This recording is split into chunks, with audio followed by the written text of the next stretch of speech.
So I'm going to go ahead and distribute, I guess I'm going to distribute the -2 through first. So that should give me a to the third and b to the -7/2. So then I get a to the third over b to the 7/2. Okay. Okay. And then on this next one, I'm going to distribute still. So 3/2 times 1/2 is -3/4. And y to the, just y to the first power. So then I'm going to get, simplify it, y over x to the 3/4. Okay. Great. Okay, now we're going to start dealing with just square roots. And the first one we're going to talk about is the product rule for radicals.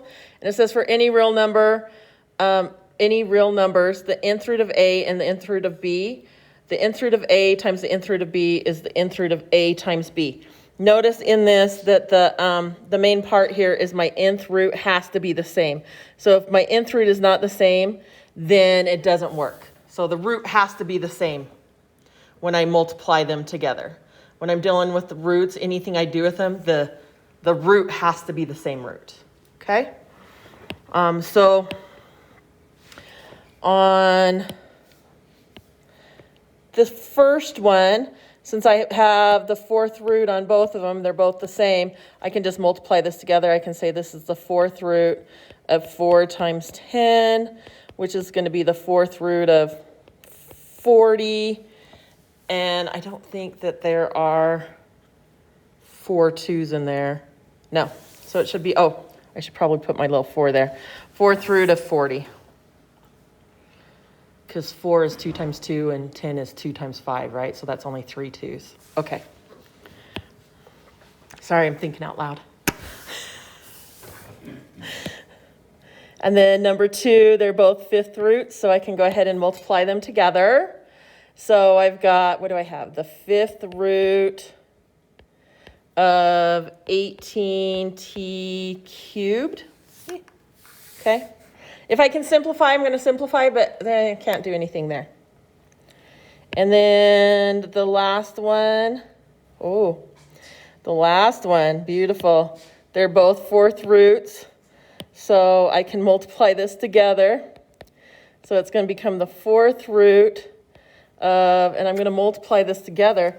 Beautiful. So, so I'm going to do this way first. Times x squared plus x plus 1. So now I'm going to multiply that all together. So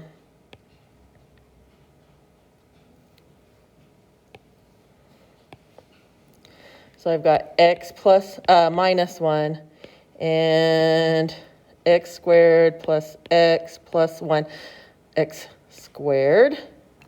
So x times x squared is x cubed, and x times x is x squared, and 1 times x is x. Negative x squared, negative x, and negative 1. So that makes 0, and I get left with the fourth root of x cubed minus 1. Okay. Questions? Home, here? Right, just multiply it out. Okay.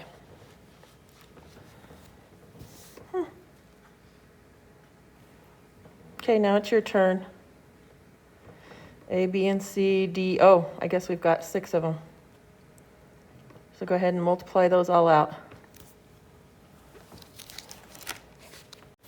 So the first one should just be the, cubed root of 35. And B should be the fourth root. Let me see make sure I multiply this right. 54. Yeah. And then C should be the square root of 26xy. And then D should be the 5th root of 80y to the 4th. And then we should have the square root of 6s over 11t. Okay, good. And then we should have the 7th root of 5x minus 15 over 4x plus 8. Any questions?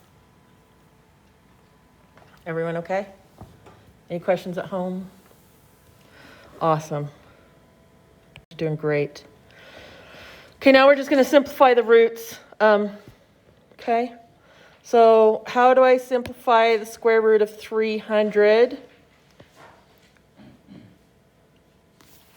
Well, I know that 300 is the same as saying 100 times 3, correct? Everyone okay with that? What's the square root of 100? 10. So this becomes 10 square root of 3. That's it, done.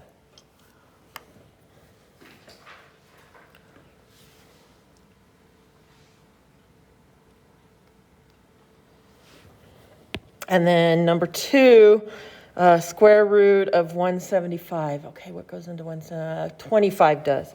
So I can rewrite this as 25 times 7, because 7 quarters make $1.75. Yeah, that's right.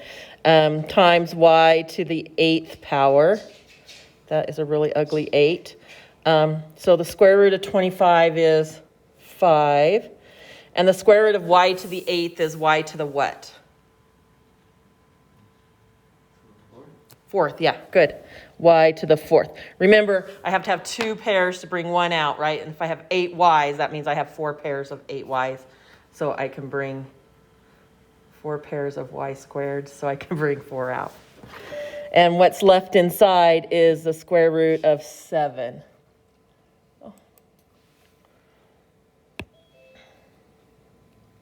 Because all those are gone, and that's gone, and the only thing left is the 7. Okay. And then, now, cubed root means I have to have 3 of the same thing, right? So I'm going to kind of factor negative 32. I'm just going to come over here. And I know that negative 2 goes in there 16 times. And then negative 2 goes in there negative 8 times. Okay? I want to get rid of the negative sign, so that's why I'm doing negatives, okay? And then, oh, sorry, negative 2 goes into negative 8 4 times. So I have 3 negative 2's. So I can rewrite this as the cubed root of negative 2 cubed times 4 times g to the 6th power. So I can bring out a negative 2. Because I have negative 2 to the cubed power, right? And then how many g's can I bring out?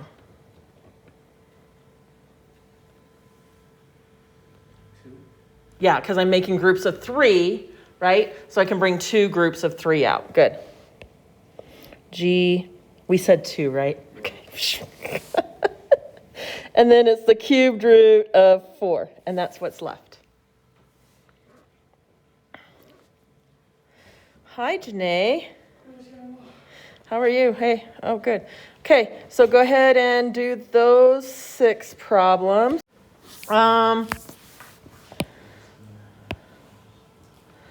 So on A, I can rewrite this as 4 times 2 times x to the 9th.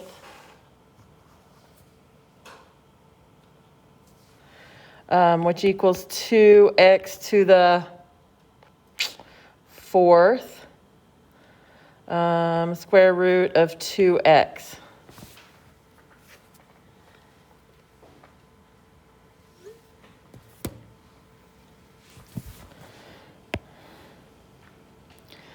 And then B, I think I rewrote that as 25 times 14. So that was 5 square root of 14.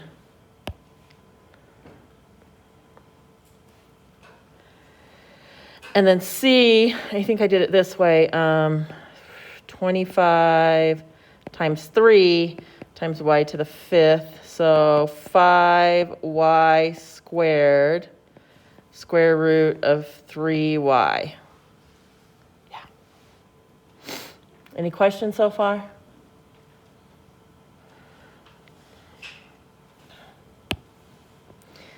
And then, let's see.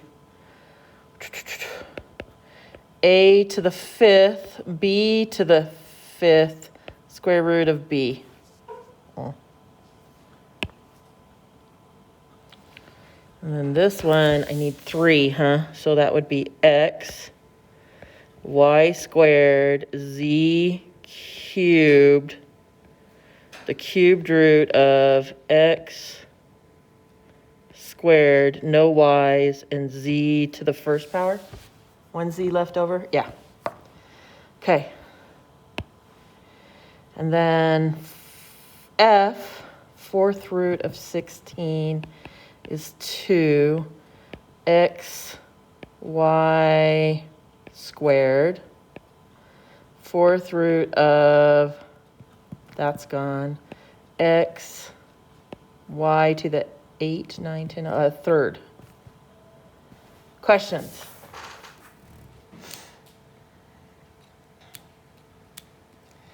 Okay, so now we're going to combine the last two things together. We're going to multiply, and then we're going to simplify. So we're going to do everything together.